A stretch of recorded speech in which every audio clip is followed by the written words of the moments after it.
Hello everyone, good morning and welcome back to my new video. तो friends, आज है होली और आज होली का फुल ब्लॉग आप लोगों के साथ शेयर करने वाली हूँ। तो अभी मैं घर नहीं गई हूँ, मैं अपने हॉस्टल में ही हूँ क्योंकि मेरे भैया हॉस्पिटल में एडमिट हैं। तो मैंने सोचा कि अगर हम भी चले जाएंगे तो बहुत अकेले पड़ जाएंगे यहाँ पे, तो इस वजह से मैं नहीं गई। अगर मैं घर गई होती तो परसों ही चली गई होती और यहाँ पे थी तो मैं कल उनसे मिलने गई थी। वो भी ब्लॉग मैंने आप लोगों के साथ शेयर किया है। अगर आप लोगों ने वो ब्लॉग नहीं देखा है तो देखिए और मेरे भैया को बहुत सारी ब्लेसिंग्स दीजिए ताकि वो जल्दी ठीक हो जाए। तो चलिए इस ब्लॉग को स्टार्ट करते हैं और हम आपको दिखाते हैं कि हम लोग हॉस्टल में होली कैसे सेलिब्रेट कर रहे हैं। अभी हैं 6-7 लोग हैं। इस बार बहुत सारे बच्चे रुके हुए हैं क्योंकि पेपर एक तो होते नहीं है, पेपर होते हैं तो लीक हो जाते हैं। तो अब सबको ये बात समझ आ चुकी है कि अगर आपको गवर्नमेंट जॉब लेनी है तो किसी भी अपॉर्चुनिटी को मिस नहीं करना है या ट्रायल के रूप में नहीं देखना है कि चलो इस बार हम ट्राई करते हैं, जो होगा नेक्स्ट टाइम सीरियस हो जाएंगे। अब ऐसा वाला सिचुएशन बिल्कुल भी नहीं रहा है क्योंकि एक वैकेंसी आती नहीं है, आने में ही उसको 4-5 साल लग जाते हैं। उसके बाद जब पेपर होता है तो पेपर लीक हो जाता है, आप धरना देते हो, फिर जाके वैकेंसी कैंसिल होती है, मतलब परीक्षा आपका रद्द किया जाता है। उसके बाद आपका वापस से री एग्ज़ाम होता है, वो कब होगा कोई डिसाइडेड नहीं होता है। तो बहुत सारा टाइम लग जाता है इसमें। और यहाँ एस्पिरेंट घर से बाहर तो हैं लेकिन बहुत फ्रस्ट्रेटेड हैं। जितने बच्चे रह रहे हैं सीरियसली प्रिपरेशन कर रहे हैं। तो अब दौर बदल चुका है, तो अब हम लोगों को अपनी प्रिपरेशन को थोड़ी सी सीरियसली लेना पड़ेगा, तभी जाके नौकरी मिलेगी। तो इस वजह से होली हो, दिवाली हो, 1-2 साल की होली दिवाली नहीं भी मनाएंगे तो कुछ मुझे नहीं लगता कि ज़्यादा नुकसान होगा। वो तो सिंपल सी बात है कि त्यौहार पे अपनी फैमिली के साथ बहुत अच्छा लगता है, लेकिन उसी फैमिली के बारे में सोचिए कि वो लोग समाज की कितने सारे ताने सुनते हैं, कितनी सारी बातें सुनते हैं। तो एक होली दिवाली हम लोग उन लोगों के त्याग के आगे अगर छोड़ भी दें तो कोई बहुत ज़्यादा फ़र्क नहीं पड़ने वाला है। तो चलिए आगे वीडियो को कंटिन्यू करते हैं और दिखाते हैं। इलाहाबाद में भी बच्चे होली खेले हैं लेकिन मेरी तबीयत सही नहीं थी, इस वजह से हमने रंगों से होली नहीं खेली। जो लोग निगेटिव कमेंट करते हैं उनको मैं बता दूं, आपको अगर इतना ही बुरा लगता है तो आप अपना टाइम क्यों वेस्ट करते हो मेरा ब्लॉग देख के। मैं एक सिंपल सी लड़की हूँ, सबके सामने कुछ ना कुछ चुनौतियाँ होती हैं, कुछ ना कुछ समस्याएं होती हैं, तो इंसान अपने लिए एक रास्ता ढूंढता है। मैं भी अपने लिए एक रास्ता ढूंढ रही हूँ। तो अगर आपको बुरा लगता है तो आप मेरा ब्लॉग स्किप कर सकते हैं, आप मत देखिए, अपना टाइम मत वेस्ट करिए मेरे ब्लॉग के पीछे। तो चलिए आगे ब्लॉग को कंटिन्यू करते हैं। जो लोग प्यार करते हैं मुझे, जो लोग मुझे सपोर्ट करते हैं, वो बहुत अच्छे कमेंट करते हैं। मैं बहुत ज़्यादा मोटिवेट होती हूँ उनके कमेंट से, तो मुझे फ़र्क नहीं पड़ता कि कौन मुझे नेगेटिव बोलता है। तो फ्रेंड्स, आज है होली, आप सभी को हैप्पी होली। और हमारी तबीयत आज नहीं सही है जिसकी वजह से हम रंग वगैरह नहीं खेलेंगे, क्योंकि रंग खेलेंगे तो और ज़्यादा तबीयत हमारी ख़राब हो जाएगी। और कल रात में मुझे वोमिट हुई, बहुत ज़्यादा, 3 बार वोमिट हो गया और जिसकी वजह से पूरा मेरा ये गला वला सब दर्द कर रहे हैं, पूरी बॉडी में हल्का हल्का पेन है और फीवर हल्का हल्का है। तो इस वजह से रंग वगैरह नहीं खेलेंगे। अभी हम योगा करके आए हैं तो हमने सोचा कि 1 कप चाय बना लेते हैं, पी लेते हैं, क्योंकि कुछ भी खाने पीने का मेरा मन नहीं है। और ये ब्लॉग कब मैं अपलोड करूंगी ये भी मुझे नहीं पता है, क्योंकि अभी मेरा सर पूरी तरीके से घूम रहा है, मुझे बिल्कुल भी आराम नहीं है। और कुछ लोग कहते होंगे कि क्या ये आके रोना रोती रहती है, कुछ लोग बहुत ज्यादा नेगेटिव कमेंट भी करते हैं शायद इन्हीं सारी चीजों की वजह से। लेकिन जब नहीं तबीयत सही है यार, तो मैं अपनी खुशियां आपके साथ शेयर करती हूँ, मैं अपनी मेहनत आपके साथ शेयर करती हूँ कि मैं कितने बजे रात तक पढ़ रही हूँ या मैं क्या पढ़ रही हूँ। मैं अपनी एक स्ट्रैटेजी आप लोगों के साथ शेयर करती हूँ। तो आज मैं जो फील कर रही हूँ वो आप लोगों के साथ शेयर कर रही हूँ। और सिंपल सी बात है, बहुत मिस कर रही हूँ अपनी फैमिली को, लेकिन अभी बात नहीं किया है क्योंकि मेरी फैमिली में गिन के 2 लोग हैं काम करने वाले, मेरी मम्मी और मेरी छोटी बहन। तो उन लोगों के पास बहुत सारा काम हो जाता है, तो इस वजह से मैंने सोचा कि मैं उन लोगों से शाम को बात करूंगी। अगर पॉसिबल होगा तो मम्मी से थोड़ा सा वीडियो कॉल पे बात करूंगी, क्योंकि मेरे यहाँ नेटवर्क इशू रहता है, तो इस वजह से वहां से वीडियो कॉल नहीं हो पाता है। तो जो भी होगा, जैसा भी होगा, आगे ब्लॉग में शेयर करूंगी। और अभी चाय बना लेते हैं, चलते हैं थोड़ा सा स्टडी कर लेते हैं, क्योंकि जब यहाँ पे हैं तो जितनी हमसे हो सकती है स्टडी उतनी हम करते हैं, क्योंकि यहाँ पे होना मतलब पढ़ने के लिए ही हम, यहाँ पे और कोई काम नहीं है।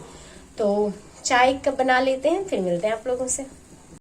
तो फ्रेंड्स, चाय हमारी बन गई है और एक कॉमन क्वेश्चन आप लोगों का ले लेते हैं कि आप लोग अक्सर पूछते हैं कि हम अगर कहीं से कोचिंग परचेज किए हुए हैं तो उसके बाद हमें स्टैंडर्ड बुक पढ़नी चाहिए या नहीं पढ़नी चाहिए, क्योंकि स्टैंडर्ड बुक थोड़ी सी बोरिंग होती है। स्टैंडर्ड बुक में चीजें डिटेल में लिखी होती हैं और उसमें टाइम भी बहुत ज्यादा लगता है। इस वजह से बहुत सारे एस्पिरेंट शॉर्टकट लेने की कोशिश करते हैं कि हम केवल अपना नोट्स पढ़ लेंगे और हमें बुक नहीं पढ़नी पड़ेगी। तो मैं आपको बता दूं, कुछ सिलेक्टिव सब्जेक्ट हैं जिसका बुक अगर आप पढ़ लेते हैं तो आपका कॉन्फिडेंस कॉन्फिडेंस बूस्ट होता है। अगर आपका कॉन्फिडेंस अच्छा खासा है, आपको छोटी छोटी नॉलेज जो होती है, जो एक्स्ट्रा कह सकते हैं, आपको अगर मिल जाती है तो मुझे लगता है कि वो आपके लिए प्लस रहता है। तो मैं ये कहूंगी कि कुछ सेलेक्टिव सब्जेक्ट हैं, जैसे आपके हिस्ट्री हो गए, पॉलिटी हो गया, जियोग्राफी हो गया, इनकी बुक आपको पढ़ना कंपलसरी है। अगर आप बुक पढ़ते हैं तो कॉन्फिडेंस आता है आपको, और जितना ज्यादा टाइम आप बुक के साथ देंगे उतनी नई चीजें उसमें से आपको सीखने को मिलेंगी। और ऐसा नहीं है कि आप एक सब्जेक्ट के 2-4 बुक सिलेक्ट कर लीजिए, कोई एक बुक सिलेक्ट करिए। बहुत सारे राइटर्स की बुक पढ़ी हुई है, मैंने अपना मटेरियल शेयर किया हुआ है कि मैं कौन कौन सा बुक फॉलो करती हूँ, किस राइटर की बुक है, सब कुछ पूरी डिटेल में बुक लिस्ट की वीडियो हमने दिया हुआ है। तो अगर आपने वो वीडियो नहीं देखी है तो जाइए वो वीडियो देखिए और आप बुक पढ़िए। मैं ये कहूंगी आप नोट्स पढ़िए। अगर आपको इकट्ठे पढ़ने में दिक्कत हो रही है, नहीं आपको समझ आ रहा है कि हम कैसे कंप्लीट करें, क्योंकि जो स्टैंडर्ड बुक होती है वो काफी लेंदी होती है, तो आप जैसे एक टॉपिक आपने कंप्लीट किया किसी क्लास से, आप एक बार उसको पहले पढ़ लीजिए। जैसे हमारी ब्रिटिश साम्राज्य की नीतियां स्टार्ट होने वाली है हिस्ट्री में, तो सबसे पहले हम उसको बुक से पढ़ेंगे, क्योंकि बुक से पढ़ेंगे तो कुछ चीजें हमें पहले से पता रहेंगी, कुछ चीजें हमारी बेसिक में कंप्लीट हो चुकी हैं। तो जब हम क्लास लेंगे तो क्लास में 100% हमारा फोकस रहेगा, और जब हमारी क्लास कंप्लीट हो जाएगी तो वापस से एक बार हम उस चैप्टर का रिवीजन करेंगे, तो बहुत सारे डाउट्स हमारे जो रहेंगे वो क्लियर हो जाएंगे। तो इस तरीके से आप लोग पढ़ेंगे तो थोड़ा सा समय आपको लगेगा कंप्लीट करने में, लेकिन जब आप एक बार ऐसे कंप्लीट कर लेंगे तो आपको लगेगा कि हाँ कुछ चीजें वहां से मेरे दिमाग में है और हमने पढ़ा है। आप काफी कॉन्फिडेंट फील करेंगे। तो अगर आपने अभी तक स्टैंडर्ड बुक नहीं फॉलो किया है, आपको नहीं समझ आ रहा है कि हमें कैसे पढ़ना चाहिए, तो ये तरीका एक बार अपना के देखिएगा, आपको जरूर बेनिफिट समझ में आएगा। तो फ्रेंड्स, मेरा रूम बहुत ज़्यादा बिखरा पड़ा है, लेकिन आज मेरी तबीयत ना सही होने की वजह से मैं रूम की साफ़ सफाई बिल्कुल भी नहीं करूँगी, बस मैं अपनी स्टडी करूँगी। साथ में दिन में आज खाना नहीं बना था क्योंकि तबीयत मेरी नहीं सही थी, तो मेरे बगल वाले रूम में लड़कियां खाना बनाई थी, तो वही खाना मैंने थोड़ा सा खा लिया क्योंकि मन बिल्कुल भी नहीं कर रहा था मेरा खाना खाने का। तो अभी मैं अपना हिस्ट्री कंप्लीट करूँगी, क्योंकि जब तबीयत नहीं सही रहती है तो कुछ ऐसे ही सब्जेक्ट को मैं कंप्लीट करती हूँ जिसमें मेरा मन लगता है या जिसमें मेरा इंटरेस्ट बहुत ज़्यादा है। तो मैं आर्ट साइड की स्टूडेंट हूँ, पहले भी मैंने आप लोगों के साथ शेयर किया है। तो मुझे हिस्ट्री, पॉलिटी, जियोग्राफी पढ़ने में बहुत ज़्यादा प्रॉब्लम नहीं होती है। इकोनॉमिक्स में थोड़ी सी दिक्कत होती है, लेकिन सबसे ज़्यादा अगर प्रॉब्लम मुझे किसी में फेस करनी पड़ती है तो वो है हमारा मैथ और साइंस, क्योंकि बहुत लिस्ट इंटरेस्ट वाला सब्जेक्ट है, उसमें बिल्कुल भी मुझे इंटरेस्ट नहीं आता है। तो इसी वजह से जब मेरी तबीयत सही नहीं होती है तो मैं नहीं पढ़ती हूँ उन सारे सब्जेक्ट को। और ये मेरी पिछले साल की होली की कुछ तस्वीरें हैं जो मैं आप लोगों के साथ शेयर कर रही हूँ, क्योंकि इस बार होली पे घर जाना नहीं हो पाया और यहाँ भी कुछ बहुत अच्छी होली नहीं गई है। अगर तबीयत सही रही होती तो अपने हॉस्टल में बहुत सारी लड़कियां रुकी हैं, इस बार बहुत सारे बच्चे यहाँ पे रुके हुए हैं, बहुत सारे रीजंस हैं उसके।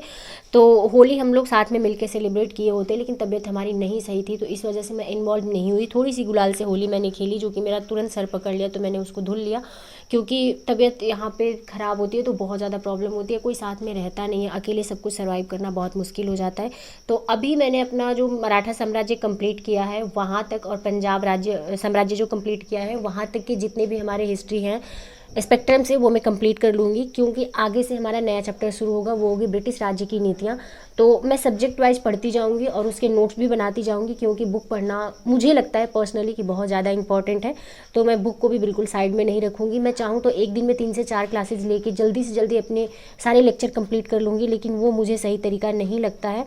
तो अभी स्टडी ख़त्म करने के बाद मेरी तबीयत मुझे थोड़ी सी सही लगी, थोड़ा सा रिलैक्स फील कर रही थी, तो मैंने नहा लिया और भगवान जी को ऐसा हमने थोड़ा सा मत्था टेक लेते हैं, थोड़ा सा पूजा पाठ कर लेते हैं और इस ब्लॉग को यहीं पे एंड करते हैं, क्योंकि बहुत लंबा ब्लॉग करने का मेरा मन नहीं है और वॉइस ओवर में बहुत ज़्यादा नहीं कर पाऊँगी, क्योंकि मेंटली थोड़ी सी मैं अच्छा फील नहीं कर रही हूँ। वीडियो बहुत बाद में मैं एडिट कर रही हूँ और बहुत सारी ऐसी चीज़ें सुनने को मिलती है जो आपके अगेंस्ट होती है, और वो आपके अगर अपने बात कर रहे हो तो बहुत ज़्यादा बुरा लगता है। तो चलिए मिलती हूँ नेक्स्ट।